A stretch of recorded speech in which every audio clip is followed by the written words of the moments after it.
I never thought I'd live to tell this story.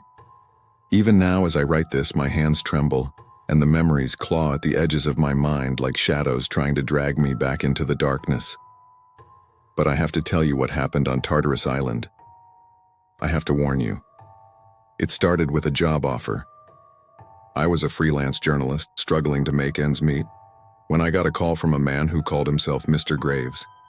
He offered me a fortune to document a secret military operation on a remote island in the Pacific. The catch? I couldn't ask questions.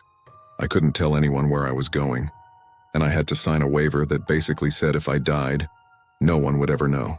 Desperation makes you do stupid things. I said yes. The island was called Tartarus.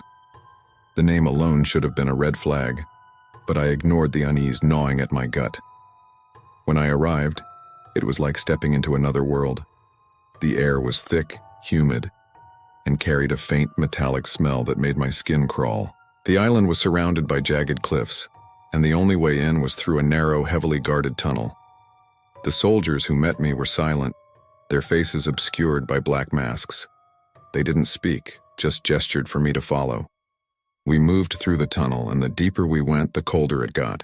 The walls were slick with moisture, and the faint sound of dripping water echoed like a heartbeat. When we emerged, I saw it, the facility.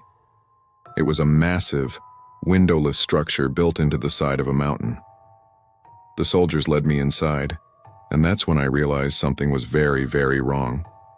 The facility was a labyrinth of corridors and rooms, all lit by flickering fluorescent lights. The air was filled with a low mechanical hum, like the building itself was alive.